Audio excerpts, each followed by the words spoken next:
Hey, welcome back to Seeing Blind. This is going to be a very interesting interview. This is part two of a series. So I'm going to tell you who my guest is here in just a bit and encourage you to watch part one of this discussion over on her channel in just a bit. But for right now, guys, I want to encourage everyone, hey, like, subscribe, make sure you do all of that jazz. Check out the description box down below.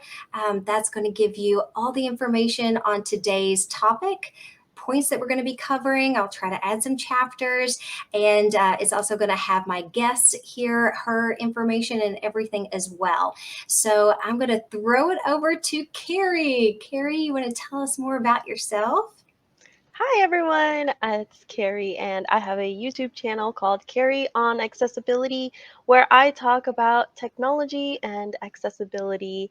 And yeah, it's definitely a passion of mine, both when it comes to technology and advocating for accessibility, which both me and Cindy work in the accessibility field. We did a video also on accessibility in retail. It's a great interview with Cindy on my channel. I hope you go check that out after you listen to this one, of course. Yeah, so we're going to continue this discussion on, and today we're going to be covering accessibility in entertainment, problems and some solutions that we know of or can think of or that we wish existed for these common barriers that we experience as individuals with disabilities. What do we mean by entertainment? So let's first just sort of define, I guess, the parameters of what we mean by accessible entertainment experiences. Carrie, you chime in anytime you want to here, but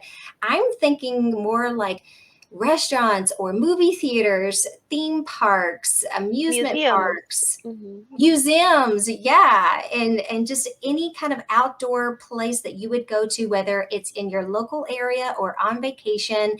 And now we're both blind, we're both on the spectrum of blindness. However, we in the accessibility field, we always do still try to keep a broader scope as well, and so that is this topic is a little bit more applicable to all of the disabled community, not just specifically the blind. Absolutely. And one big thing I think is accessibility is great for people who have disabilities, but also just it can help many people in other disabilities, but also just it's better for everybody when you have audio description or when you have something that's visually easier to see, with high contrast, with good like color schemes and good things like that, it can help people who might not even have a disability, and it's easier for them. And I think that accessibility is access to the most possible people, and that's, I think, something we need to strive for, and not only isolate ourselves in the blind community, but think a little bit more broadly. And we touched on this in our interview. If you have blindness, you can also have other challenges as well. And before we go much further, I do want to encourage everyone to just remember we are going to be premiering this. So there is going to be a live chat. So make sure you all go ahead, chat any questions that you may have right now in the live premiere, because we're both going to be chatting away with you guys right now as we're all listening to this discussion. And that way we'll really be able to respond and answer any questions live in the chat while we're listening to the discussion. So Yes, and once um, it's not yeah, live, you can still definitely engage with us in the comments, and we'll yes, make sure to answer any questions in there too. absolutely. Yes, yes, for sure. So having, an accessible experience, I feel like we're allowing the majority of the people to have a good experience. To me, this is really, really important. Why? Because people don't realize this. The latest census came out saying, okay, 1 in 4 people have a disability. Now, if 1 in 4 people have a disability, that basically equates to over $500 billion of disposable income, basically. And so when you're looking at your restaurant, your business, when you're looking at whatever type of entertainment sector you're in, if you're cutting out 1/4 of the population due to lack of accessibility, that can really hit your bottom line. Mm. So I feel like this is an important discussion for not just us, but it's going to hopefully raise awareness for business owners, for entertainers, for movie theaters, for all of the restaurants, all of the sectors out there that are trying to build a customer base and build a good reputation. One thing before we move on, Cindy, is I Yes. think it's important for businesses to also understand that, especially in the disability community, in the blind community, when we come across an experience that is inaccessible, it's very common for us to share that among the community Yeah. and say, "Oh, it's not accessible. We don't recommend going there. Don't do that." But it also goes the opposite direction too. When we have a really great accessibility experience, we share that. We share that on social media. We share that with our friends, with other people in the blind community. When they ask for recommendations, we tell them, "Oh, I had a really good experience at this place, and this is what you can do." And I think that both ways, it cuts both ways for businesses. Now, when it comes to common barriers, when for entertainment, especially outdoor, I think is definitely knowing what's going on and the environment that you're in. Right, when you go out, Right. you're when you can't see what's going on, it's like, okay, what is happening in the show? I could probably hear people talking the dialogue, but without that audio description, then you're missing out on so much. Right. Very, very true. What are some of the common accessibility issues one may experience? Well, as soon as you walk into the building, right, you don't know necessarily where to go unless a lot of the time you're with somebody else who you kind of just follow, right? There's Mhm. no directions, there's no necessarily a map of where to go. And once you get to where you're going, for example, I was at the Greensboro Children's Museum, and they have a whole bunch of these little like kiosks or displays that sh- give information about the exhibit. And I mean, I couldn't read any of those, so Mm, you have no idea what's going on. You have to either try to find a way or somebody to read it, and you're missing out on all of that experience. And that's definitely a shame, right? When you're want to absolutely. go there for that experience and you're missing out on it. Yes, exactly. I feel like too, there's a lot of places that are starting to go more towards, they're utilizing technology, Mm. but it's not executed in a way that addresses accessibility. Yes, So, exactly. for example, like when we went to, sometimes when I go to the movie theaters, it's they'll have like audio description devices that you can go, you can check out, you can, so, which, and by the way, I don't know how many times this has happened to you. I'll go to a movie theater. I'm like, hey, I'm visually impaired. I would like the audio description devices, and they'll hand me a closed captioning device. Happens to me so many Yeah. times. And I'm like, look, okay, I understand you're probably not exposed, but very much to the disabled community, but I'm not hearing impaired. I need the headphones that literally provide audio description of what's going on in the screen. It's going to Hmm. be some headphones. And the thing And is, even when they give it to you, they don't know how to work it. Don't know what to exactly. do. Exactly. So it's like they might have something, but number one, it's either not working correctly, it's not charged, it's the battery's low, or Mhm. the something's wrong with the system, and or the people just don't know how to operate it or how to assist you. And so there's almost like this lack of execution. And Yes. then I'm like, okay, well, then you cannot advertise that you offer audio description unless your staff is Is fully trained mhm. understands how to provide and assist when someone needs assistance with the accessibility that you are claiming to offer, if that makes sense. Yes, definitely. Yeah. So, and I think with theme parks, anytime you go to an amusement park or anything like that, it's great that they provide a map for sighted individuals. I have never in my life been able to make sense or see enough of those things to understand how to navigate those amusement parks. And so, since you are in the realm a little bit more of tech than I am, what are some of your favorite navigational apps that, really kind of that we can encourage more of these amusement parks and discuss the problems and issues within those as well, but that can address some of the navigational directory type of information when you're going to these larger park type of areas? So the biggest issue is actually not necessarily the technology, but the work that companies put in, because to be able to map an indoor or even an outdoor space that's not necessarily based on GPS, right? Because that's pretty universal right now, for the most part.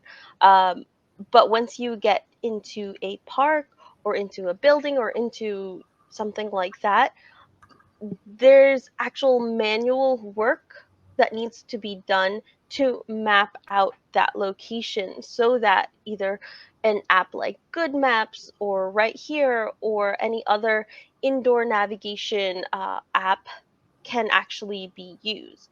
There's also Navilens where they put like these little codes, or they kind of look like QR codes, but they're slightly different so that you can recognize, or your phone can recognize them from a further distance. And so when you pan around your phone around, it will announce what you're where you're going, or if there's something to the left or to the right. But all of that has to be programmed in. Right. And again, as is usual for accessibility, if you build with accessibility in mind, it's so much easier than when you have to try to come up with these solutions to try to quote fix and improve your accessibility Yes. after it's already created. Yes. You could bring up a great point. It is a lot more cost effective to make your establishment more accessible out of the gate than to have bad experiences, bad PR, and then try to go in and fix, address, change, whatever the case may be. It's typically a lot easier to do that on the front end by probing the disabled community. Hey, I'm reaching out. Would anyone like to come to my establishment or come to the park or come to this restaurant? We'll throw in some incentives, whatever you feel like you want to offer, so that they can give you sort of like a beta test, sort of a review. Hey, what could have made your experience more accessible? Mm. And that way, before you have your grand opening, you've already gotten a lot of feedback from your first initial group of people representing the disabled community that can give you some tips and guidance to implement before you open to. Absolutely. I mean, they have beta tests for websites and apps, but not really for built environments. I don't think as much, if at all. No, and it's so frustrating because a lot of business owners too, when they go to a brick and mortar kind of place, they just sort of assume that the engineers or the designers or whatever the case may be are just going to have all of that figured out already and just do it. And that's not the case. Mm. Unfortunately, I feel like there's a lot of still a lot of progress that could be made in those fields as well, as far as awareness and bringing in a consultant that is familiar with all of the field of accessibility, that can come in and say, oh, actually, well, you have this bathroom here, which is great that it has a wheelchair accessible door, but when you open it, it actually bangs into this door, or like little Mm. things like that a general person may not think of, but when you bring in a consultant that is trained in accessibility, I feel like that's, where you can really get a lot of progress made, and you can cut off a lot of issues in the bud. I think also layout is a huge deal. If you have lots of little things in the middle, like displays, they can be run over if you don't have enough space in hallways, Yeah. or using color to differentiate different areas. We have a hospital here where it is a hospital, so it's not necessarily entertainment, but there's like different sections with different colors, and I really love that idea. If Yes. somebody can see the colors, and they also have different patterns as well to accompany the colors, so that it's not only based on color. And then I used to work at a place where they had different floor tactile floor markers, or just different textures on the floors, so that it was easier Yes. to navigate and also just remember like the different areas. Those, I feel like it would be great to implement those in places of entertainment. That would be awesome. Yes, I totally agree. I remember one issue that I had. I was going to a concert, and the concert hall, it was one of those things where, yes, I could have ride the elevator up to the kind of top balcony area, or just go up the right here or the steps. Well, the Those steps steps are scary. were not, there were zero tactile or no color markers, nothing. Mhm. And I feel like it's great that there are standards for those things outdoors. Like most of the time you'll see curbs that are highlighted with those bright yellow strips Mm. and such to indicate there's a curb, there's a step here. But indoors, I'm like, why is there not a code for this? Yeah. Because in so many buildings where I'm like, oh, okay, I should be fine without, I should be okay without my white cane. And as soon as I make that assumption, no, nope, nope, nope. Here I am almost falling down some steps because Mhm. there's no tactile markers. There's no sort of contrast strip that helps you break down, and really kind of help you understand the environmental changes of where the steps begin or where the steps end. And it's so Absolutely. frustrating when they think about all of these accessible things outside the building, but it's not applied indoors. Yeah. So yeah, Audit I think movie theaters do pretty good. Typically, when I go to the movie theaters, when you're inside the theater, I feel like the steps usually always have a tactile little strip at the end, and that's great. So Yeah, I that's think one thing to do well. certain places do have that. I've been to many auditoriums where um, Mm, all of the carpet blends in together, and then yes. sometimes there's no railing. Like, Yes. it depends on how steep the steps are, right? So if Mm, they're pretty wide and there's like a lot of flat space, and that's also a challenge, because it's like sometimes it's uneven steps. So there's 2 feet. This step is 2 feet long, and then this step is like 1 foot long, and then like the next steps are like just different sizes. And, right. and that is just such a challenge. And once I went to an auditorium where there was literally like different steps right next to each other with no railing. And I'm like, they're not even. And then so I like tripped over one set of steps. I'm like, what? What is going on? What, I didn't even know. This doesn't Yeah. make any sense. And I feel like it's not just people who are blind or visually impaired. I think that's confusing for everybody. Like, why would you have Yes. that? Yes. Yes. And when I think of these apps that you mentioned, like Nova Lens, where it's basically using like a QR code type of system, but these types of codes that your phone can scan and detect from a much farther distance than the QR code system. So using Navalens, I'm like, that's something that you could, have like, oh, you're scanning and the code to pop restrooms are this way. Please be aware steps are uneven, or something like you can provide a warning, because realistically, I get there's a lot of infrastructures that are buildings that are 100 years old or are just so old, Yeah. and you're dealing with a foundation that is predates well before a lot of these engineering codes and ADA and all these things now, and what it is what it is. And but having some sort of warning to flag and let the people know, hey, before you go down these steps, know that they are uneven and to proceed with extra caution. Like I said, people with Parkinson's disease, people who just really struggle with mobility, not just the blind community. That's a huge issue for a lot of us. There are also two other apps, like Seeing AI had Yeah. a recent update with beacons, basically indoor navigation, where you can map out your own routes. So realistically, maybe you'll need some help from somebody else over the first time, but once that route is set, you can use it to get from one place to another. But the reason I really like the idea of Navalens, and I wish that it could be implemented more and not just like through QR codes, but like I don't know, update the whole infrastructure of QR codes to be more like Naviland so that it can be detected from further distances. Because, for example, I go to a lot of like museums and historical areas. There's so much that I miss because I don't know where all the exhibits are. And the other week I was walking in like a historical district called Old Salem that's close by, and I was trying to use like an OCR app to try to read the buildings around me.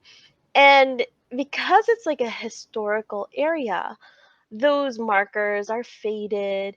They're not the ideal size for trying to point it with OCR, and it was Yeah. just such a challenge. I wish that there was a way that I could access all the things that were around me so that I could just pan around and it can announce everything around me. That would be amazing. The museums, when you go to the help center and you say, hi, yes, I'm visually impaired, do you have any accessibility devices or services that can allow me to enjoy your facilities here? And it's so funny when they just shake their head like, no, but we can allow your sighted guide to get in free. And I'm like, well, that's great, but I appreciate that, but that's not the answer, because now they can't enjoy their experience Yeah. because you know what I'm saying? So like when you're trying to go out and have a good time, especially with other people, it shouldn't be on your group to provide the accessibility, the access to it. Mhm. It should be the facility that does that. That should not be on a family member or friend with you. Absolutely. Though my mom was a really good audio describer. She, my dad is blind, I'm visually impaired. My sister, when we grew and my brother's deaf, it was really interesting. We used to go to Pennsylvania all the time, to the Lancaster area, and go to different museums and like different places. And she'd be the one who would describe everything, but that is so much on her, especially when there's Yes. multiple people, and she's Yes. also trying to translate and sign to my brother and guide everyone too, because it's not just about describing, but it's about navigating that space. And I actually went to, where was it? One of the like historical like buildings nearby. It was the Renolda House. They actually have this audio description device that you can like walk around, but it's definitely not. It's something which is great, but I have to follow the path that they've laid out with this audio described little like machine, and Hmm. it doesn't even help me navigate. It just kind of like, okay, this is the first room, this is the second room, this is the third room, and you have to follow that path that it takes you on. Whereas somebody who's sighted, they could just go wherever they want, read all the plaques when they want to, wherever and whatever is best for them. Right. And two, I feel like, it's great that they will have wheelchair standards and protocols and codes and stuff for outside the building. But again, indoor, Hmm. the elevator doesn't work. Oh, yeah. You need to make that, you need to announce that. Sometimes I wish there were like some sort of public forum Mhm. where, facilities can update their, like, under their hours or whatever. Like if you do a Google search, and they indicate there, like, warning, some ADA compliancy or accessibility things in our building is currently being maintained, Yeah. elevators unavailable, or something like that. Mhm. Because how many times have we gone to a place that has advertised an accessibility feature that we're going to depend on, and then we get there and it's broken. And so later on in the video, we're going to discuss some tips on how to plan.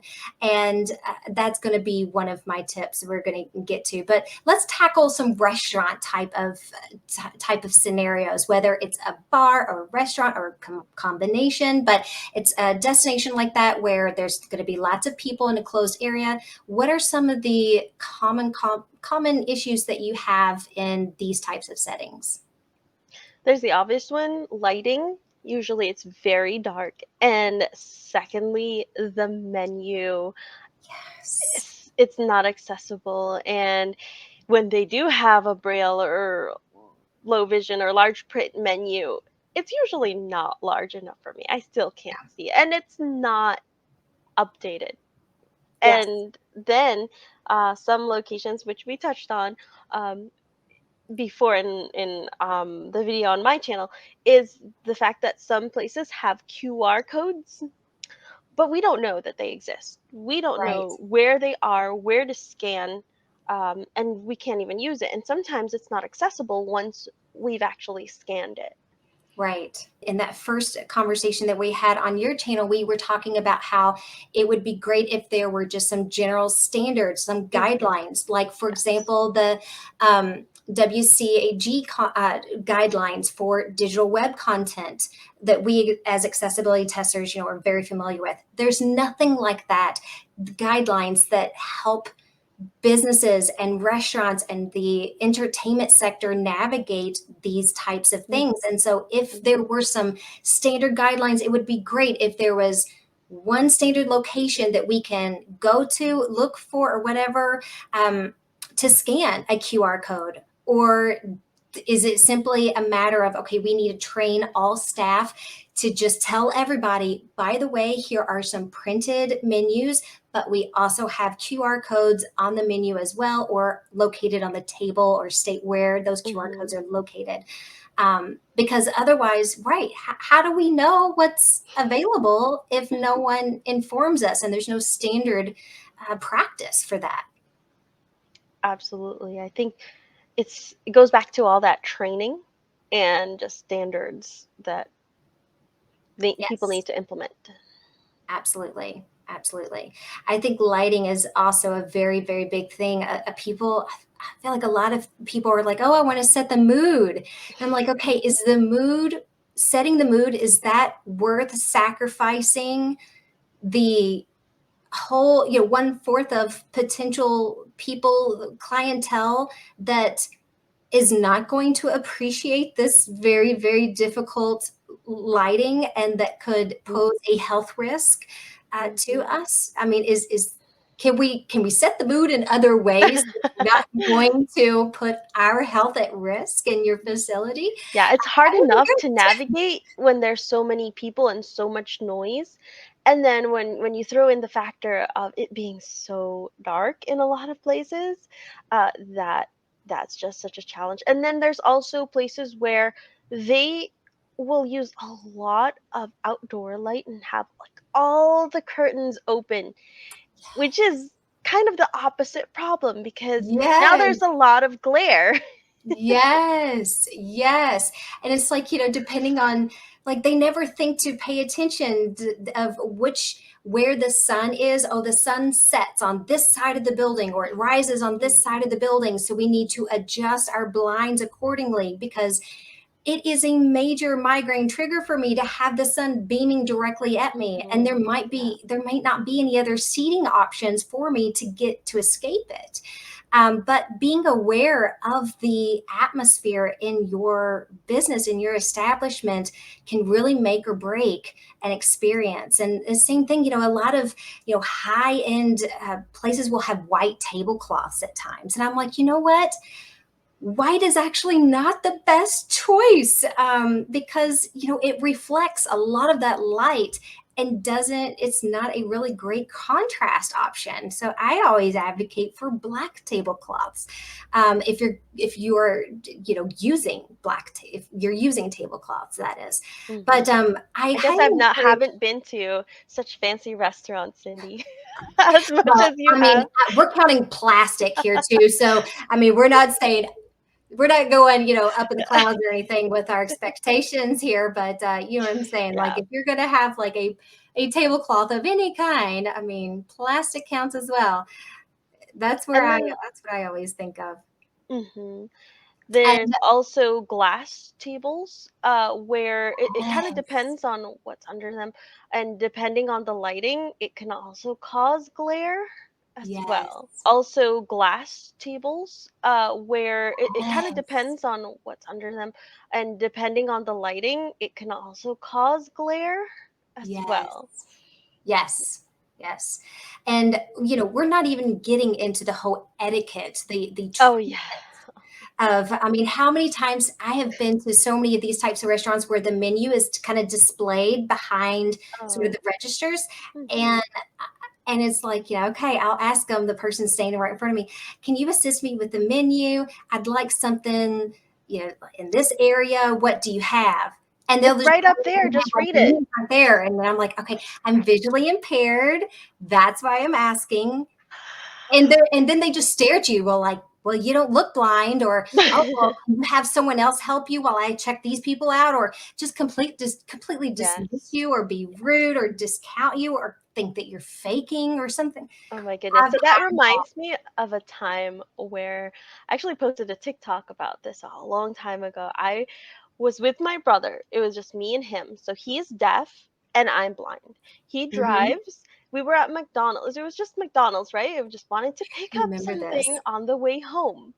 And so I'm like talking over his shoulder to the other side of the window to speak to the drive-through speaker thing. And I'm like, I had questions about the menu. And he's like, it's right there in front of you. I'm like, yes, but I can't see. I'm visually impaired. And she's like, then why are you driving? I'm like, not driving. Oh my goodness. It was just kind of a disaster. And then they Yeah. have, when you do ask for help, there's a lot of pushback, and either you're faking it, or even if they think that you're legit and that you do might need some help, there's that pressure that you feel like you're taking up so much time of that Yes. employee, of the people that are in line behind you, all those factors. It's like just puts a lot of pressure and makes you feel like you're being a burden or taking up too much time. Yeah, like, how dare you ask for help? How dare you need assistance? I mean, and it's like, that's the complete opposite attitude that, especially an employee needs to have.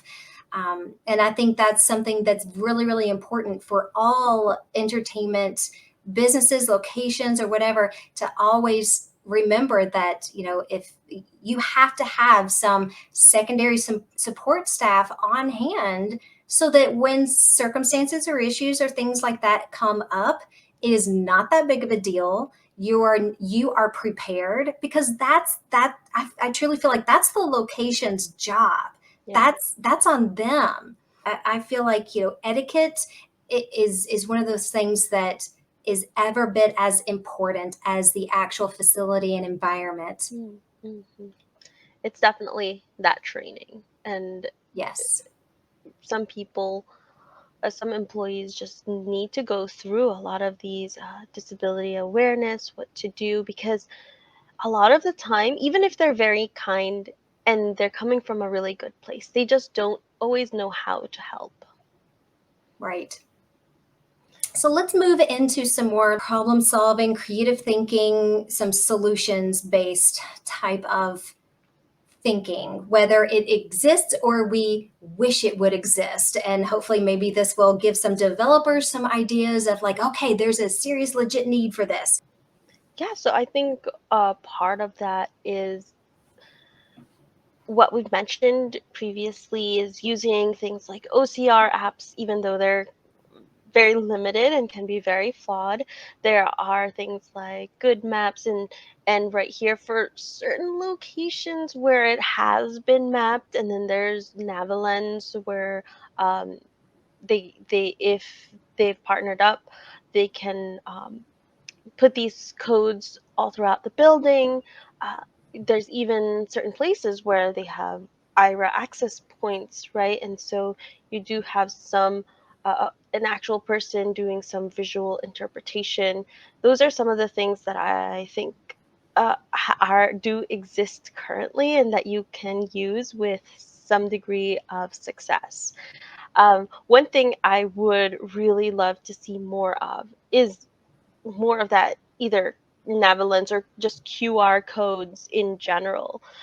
Like we mentioned, when we're navigating through a space that has a lot of different exhibits and things like that, it would be great to be able to kind of point in the directions, or even if you're just in a building and you're looking for a bathroom, it's like Yes. they have Braille, but what am I gonna do if some people don't know Braille? And then it's so awkward if I'm like reaching up and I feel it and it says men and I'm like right there on the sign, like arm's length. I'm standing right in front of the men's bathroom. That is Yeah. the most uncomfortable situation. Right.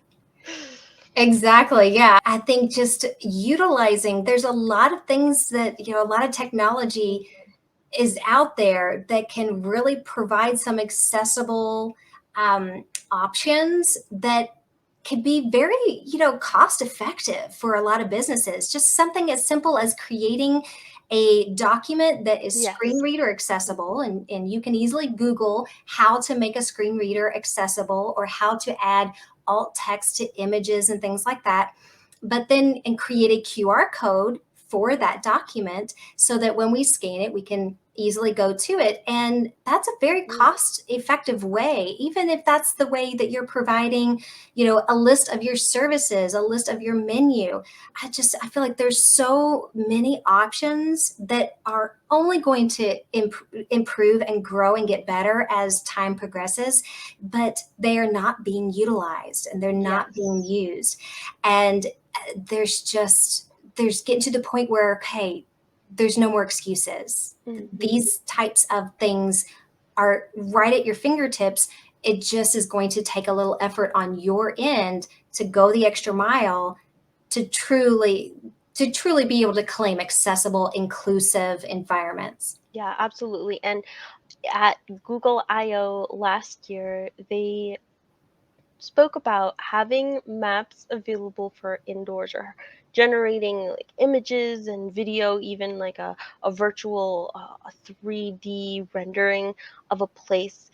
And it would be amazing Yeah. if there was a way to audio describe that. And even Yes. if we don't, I would love to see, this is like a really good business idea for anybody out there, create a standard or accessibility information for maps. So, when you go to Google search and you find out their address and your phone number, there needs to be a section there about accessibility, and not just wheelchair accessibility, because I do see Right. that.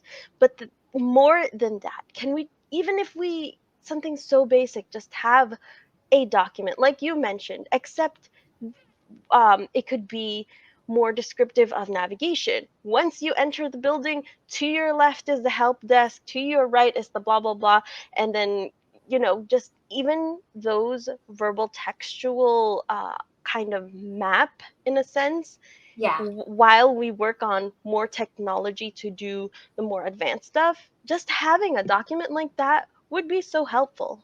Yes. If you offer a map for your facility, Mhm. you can take it one step farther, but by, okay, take the image out. Now, how would you verbally write, an instruction and description of your facility without visuals? and offer both. Because some people, they have like visual processing issues and they can look at a map, but it just makes zero sense and they still need to read it, Mhm. even though they can see. And then Yeah. you have the low vision community that may not be able to see your map, but they can still maybe read a large print, like description of, okay, when you come into the front doors, if the front doors are oriented to your back, the restrooms will be on your right, women's will be on the left, men on the right. And just Oh, having a broken down sentence kind of instruction way of navigating, that's bare minimum, and I feel like anybody could do that. yeah. And can we please somebody make a standard for bathrooms? Can we please have women's on the one side and the men's on one side? And can we please just pick like which side each is gonna be? Because every building is seriously different and it's just it's a nightmare. Yes. Just something as simple as going to the bathroom isn't it can be a challenge. Yes, absolutely, absolutely. I feel like another big thing for me, especially as, we're starting to kind of see some of the loosening up of COVID protocols. The COVID shields, those clear plastic shields that are translucent, those presented a massive, massive barrier for the low vision and blind community.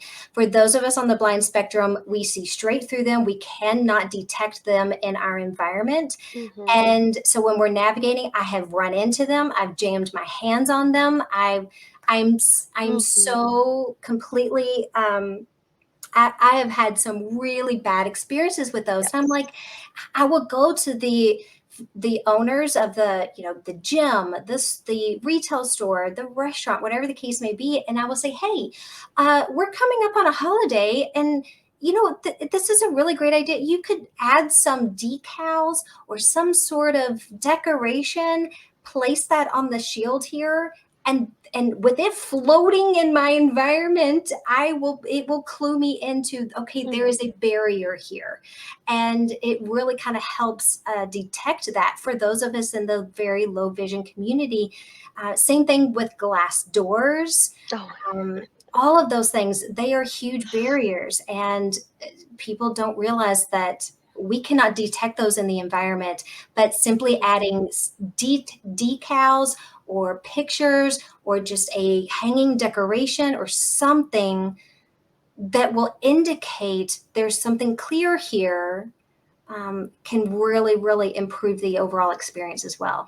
I cannot agree more. I don't know how many times I've run into glass doors and those shields. Like I run my face, like it just smacks me on the face. And then also you can't tell, or at least I can't tell where the opening is, whether it's in a doctor's place or a place where you have to pay. Like when we went to the museum, it was just like I couldn't find where to put my card, like the hole so that I can slide it through. Those Yes. things that presents another challenge. Absolutely. And credit card machines, oh my word, it's not a great idea to make those digital touchless screens. And I've started to see some of those pop up, and I'm like, Mhm. don't do it. You are cutting out a huge customer base by going to those. And, Yeah. and it's just going to present a security issue, because then we're going to need assistance. And next thing you know, I'm going to have to whisper my PIN for my debit card to somebody that I don't Mhm. trust. And it's just a huge issue. One thing that I do have been doing, and I wish every location would have this, is have Apple Pay or Google Pay. Yep. Just it's so much easier. You unlock your phone, you tap it, boom, you're done. Yes. And that is amazing. You don't have to enter anything. You don't have to enter a PIN. You don't need to like press enter or like I Right. don't know. It's so much easier.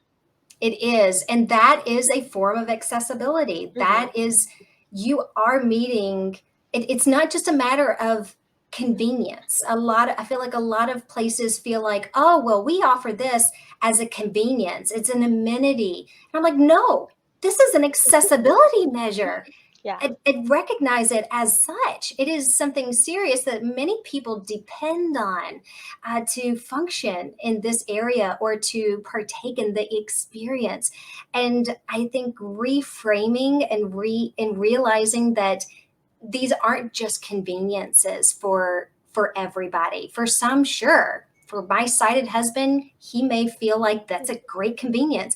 For me, it's a necessity. It's an Mhm. accessibility measure that I depend on, and recognizing that it really kind of helps people understand the perspective that when they're asking for assistance or anything like that, if it's that technology isn't working, they begin to understand, okay, well, I understand why this person could be very frustrated because they depend on that. It's an accessibility measure. Mhm. Absolutely. What would you recommend someone in the disabled community do beforehand to help ensure or to kind of help create some contingency plans to make sure that we've done our due diligence and we're going to have a good positive experience?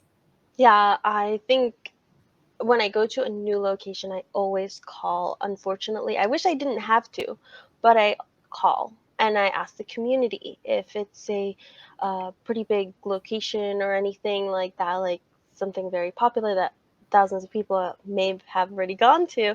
I ask whether it's on a Facebook group or your local community, things like that. If again, word of mouth is really great. Yes. Sometimes people will know certain people or certain things that certain places have that are available that people don't put on their websites.